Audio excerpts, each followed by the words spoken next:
Hey, what's up, guys? It's Dark Lord J Dog from the ACG Paybacks, and it's Ace Deuce Trey all day, just like any other day. Chilling here, smoking a fucking blunt like usual, and I'm gonna play, run through some challenges with some of my newly acquired and my Gear 13 characters. I'm gonna be doing two things. I'm gonna be doing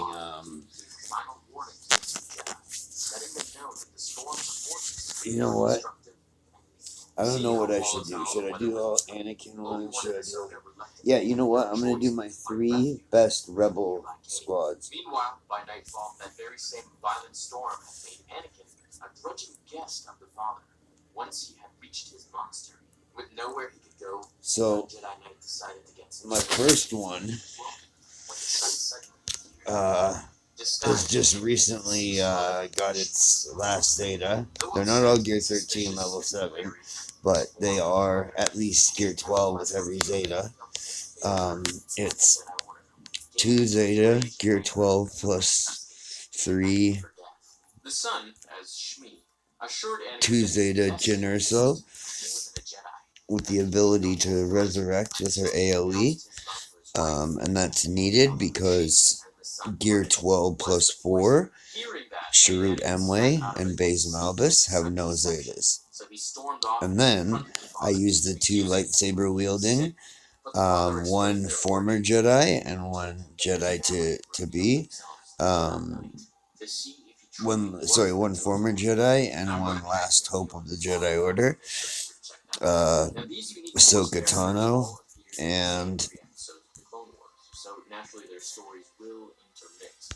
sorry, what am I doing? And Ahsoka Tano at Gear 12 plus 3 with a Zeta special. Jyn has a Zeta lead and a Zeta unique. That's why she's in lead. And I would never use this team with CLS in the lead. And then at Gear 13, Relic level 4, with a Zeta lead and 2 uniques. Commander Luke Skywalker. Jyn has a, I'm not sure what type of blaster it is, but it's in a thigh holster. And she also has a collapsible stun baton. Baton Pistol stun baton known as a truncheon. Chirrut Îmwe has a quarterstaff with Durasteel wrapped around the tip of one end. Baze Malbus has a back-mounted, has a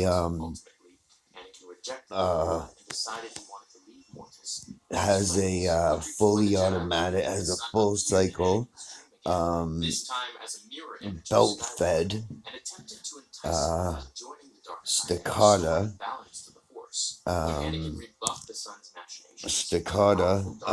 shapeshifted into a monster and attacked Anakin, which jerked the young Jedi awake.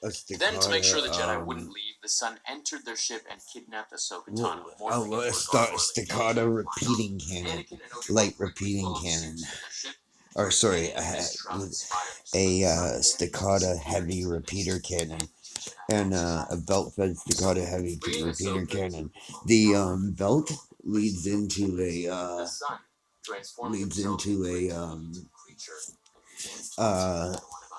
the belt leads into a backpack style energy storage device that, while you with the pump on the other side, it gives him a near endless supply of energy packs. It's just the ammunition that he needs to provide, or I guess the ammunition it shoots plasma bolts. So yeah, it's got basically, unless he doesn't pump it, if he sits and pumps it, in between battles, because it lasts for a long time if you pump it up to capacity. It's a basically endless energy supply with a delivery belt fed into the heavy repeater cannon, known as the Staccato. It shoots 5 bolts in semi-automatic succession, or 2 large bolts at once. It uses the bottom barrel to collect energy and disperse it through the top, or it fires both. It fires a bolt from both barrels, and then with an air of formerly red, now bled, crimson lightsaber crystals that have now been healed and purged of the dark side, now taking on blade color and crystal color. Now the crystals take on a white or silver color, producing not clear but silver white blades, just like the short and long green and blue one she used as a Jedi.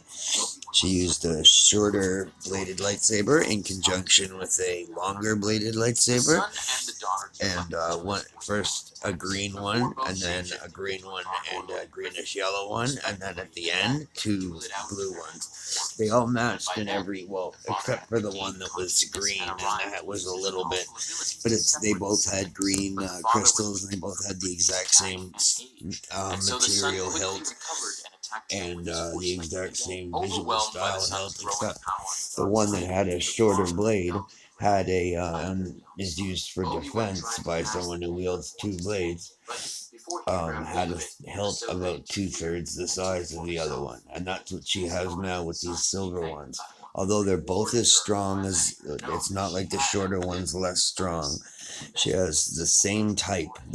She could produce 2 short blades or 2 long blades, but she chose to produce one of each because that's what a Jedi or a light side wielder who's trained in Jarkai dual blade fencing uses. They use a short blade lightsaber known as a shoto for defense and close quarters combat, and a standard sized lightsaber for offense. So she's got both silver and both white. With that final act, the daughter passed on, and with her death, the death of the light side. Kyber focusing crystals that produce a pair of identical silver or white bladed lightsabers, one with a hilt. Both hilts are identical, both crystals are identical, and both blades are identical, except one blade is shorter than the other, and the one with the shorter blade, it's 2/3 the size of the other blade, and the hilt is 2/3 the size of the other hilt. And then carrying a heavy duty DL-44 blaster pistol in his thigh holster, Commander Luke Skywalker, as well as wielding his father's blue-bladed lightsaber. The truth of these events devastated Anakin. And although him and Ahsoka both carry lightsabers, they're not tagged as Jedi-only rebels. Now steeped in the corruption. So this is one of my favorites. Anakin believed the son when he told him that it was the Jedi who were the threat to peace. Obi-Wan and Ahsoka discovered that Anakin had joined the son. Ahsoka sabotaged their Jedi ship, so to Dark avert the side son and and light Anakin side. from being Mortis. Concerned that the 2 Jedi would team up with the father to try and stop him again, the son went to his sister's crypt, where she had just been placed, so he could retrieve the Mortis dagger that she had been buried with. While the son had been busy with getting the dagger back, the father had gone to Anakin and erased his memories of the future, returning him to the light side. And now, Anakin, Obi-Wan, Ahsoka, and the father all joined to confront the son. Even together, the dark side had grown too powerful for them to be a match for the son. So, the father knew he had to strip his son of his force powers, and if he used the mystical Mortis dagger on himself, he would succeed in stripping the son of both his powers and so his Baze is supposed to Of course, assist there. the act meant his own life too, but deciding his son was too dangerous to be allowed to leave, the father stabbed himself. Unexpectedly, trembling in distress at his father's ultimate sacrifice, the son reconciled with him as he lay dying. But then Anakin impaled the son with his lightsaber, killing him.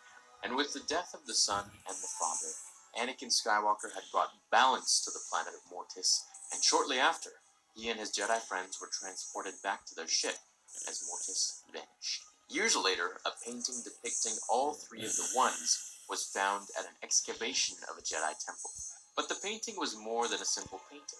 It served as an access point to a portal that leads to another dimension, a world between worlds. You guys might remember this from Rebels. A Jedi apprentice named Ezra Bridger, who had found a way to open the portal and enter the other dimension, entered the other realm it led to. What happened within it is another story. But when he returned, he closed the portal. Now my favorite Rebel Squad. Another one of my favorite Rebel Squads. This one I'm gonna leave the Akbar in because he goes with it, and because my Akbar is shit. So So if the father Gear 13, Relic level 4, Zeta Lead, and 2 Zeta Uniques, Commander Luke Skywalker. Would Anakin and the son have confronted Darth Sidious? Gear 12 plus Neat Star Wars theory, and I think I could make a video on that if you guys want. So was the son right? Gear 12 plus 3, if Anakin wasn't trying to Captain Han Solo, and with the Zeta Unique, and Gear 12 plus 3, Rebel Officer Leia Organa with a Zeta Unique, and then without a Zeta, Gear 12, Admiral Akbar, and at Gear 13, Relic level 4, R2-D2, and Gear 13, Relic level 4, but he kind of had some sort of a scapegoat that just pushed him a little more C3PO. to the dark side. Well, I hope you enjoyed this video. Let me know if you want me to cover the other Mortis family members, of course the father, the daughter, and even the mother. Hope you all have an awesome rest of your day. Hit like on this one if you did enjoy it, and I'll catch you in the next one. Until then, remember, the Force will be with you always. Fulfill your destiny.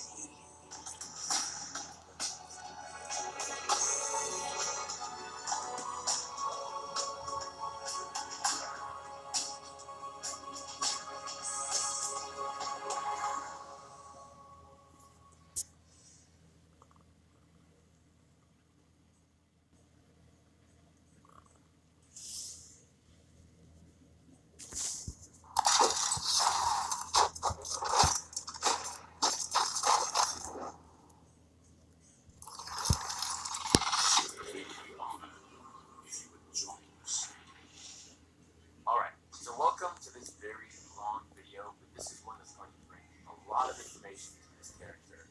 Extremely creepy. So, the beloved queen of the stars, bringer of chaos, or simply known as Akbar. Whatever name that was given to such a dangerous her, what remained unwaverable was a tremendous power and connection to the Force, in both the dark and, interestingly enough, the light side. A creature that lived for 100,000 years before the Battle of Yavin, able to assume the form of any being whose life energy was consumed, though her true appearance was that of a woman with an overly large mouth, sunken tiny eyes, short thick arms, and writhing tentacles in place for fingers. Imprisoned for most of her existence by the Ones, family, lack for a better description, immortal Force gods who I've covered in several videos, only to escape after thousands of years and menace Luke Skywalker and the Jedi Order. So the next one won't have Akbar or anybody in it, as long as actually, oh look, it will have 6 people. It'll have Lando, because these 3, honestly, they shouldn't be apart. Sometimes I run CLS, fulcrum, and these 3 instead of running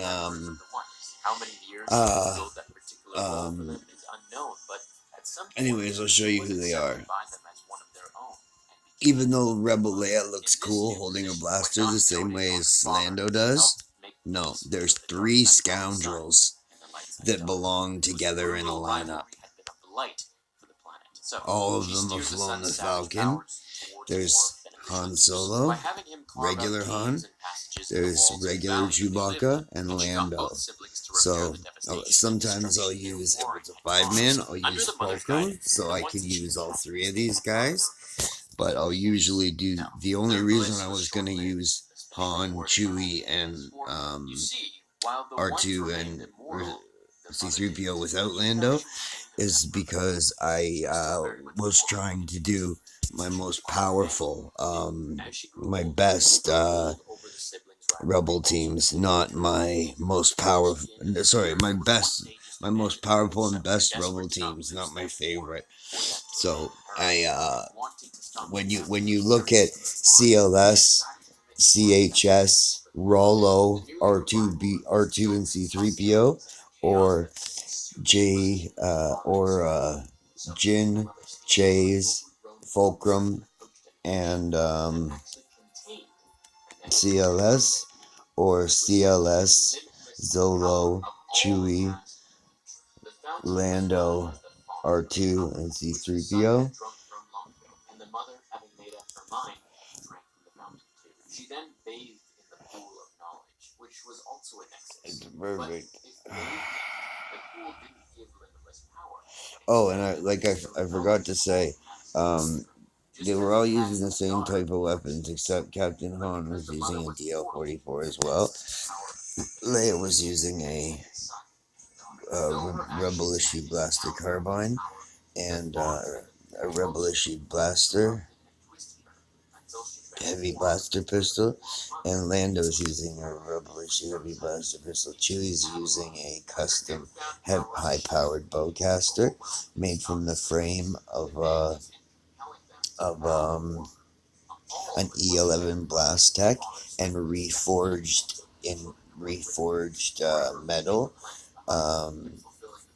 Wookiee bowcaster parts, creating a bowcaster that was made out of metal, not out of wood and gears, and fired, instead of just energy, fired actual plasma, and fired 5 semi-automatic rounds, or 5 rounds at once, as well as wearing a bandolier that's full of energy cells and bowcaster bolts, as well as attached to a pouch with the tools and other things he uses to work on the Falcon and do other things.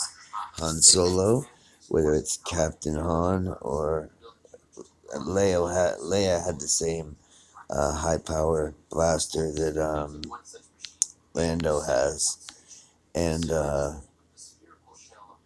Han has a heavy-duty DL-44 blaster pistol like CLS, but his holster is a quick-draw detachable thigh holster attached to a custom leather Rancor gun belt, and the holster is detachable, and it's also made from Rancor leather, and it's a quick-draw thigh holster for his DL-44. And then Lando, Commander Luke Skywalker, has his father's blue-bladed lightsaber, as well as a heavy-duty DL-44 blaster pistol, just like Han Solo. Only difference is Luke's is in a standard thigh holster, and it's not drawn. It's put away. It's holstered. Then there's R2 and C3PO. Each time leading to war and destruction. So yeah, in the front, the smugglers and the Rebel CLS,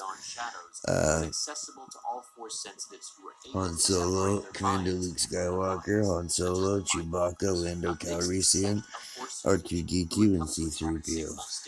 Within the mob, and who Abeloth would quickly exert her will and influence over, for she was overwhelmed with loneliness and a need to be admired and feared. Her desperation for any contact at all would cause her to reach out to any Force sensitives who may have entered the mob, and ingrained in them the Force, her spellbinding urge and desire for companionship. Like a moth to a flame, these Force sensitives would be drawn towards her prison and find Sinkable Station. Meditate, and through the Force, their minds would leave their bodies and enter the realm beyond shadows, where Abeloth would be waiting for them. to feed off their life essences, absorbing their strength as she did with the Mind Walkers. Around 4.5 decades after the events of A New Hope, the galaxy was recovering from two devastating back-to-back wars. One with an extragalactic warrior species called the Yuuzhan Vong, who had annihilated the New Republic and almost conquered the galaxy and created a new galactic civil war, begun by Darth Caedus, the grandson of Darth Vader. Now I'm going to be covering him, who was the original Kylo Ren, in another video. During Caedus' war, Center Point Station had been destroyed. With the once passed on at Center Point no more, the smaller sinkhole station began to break down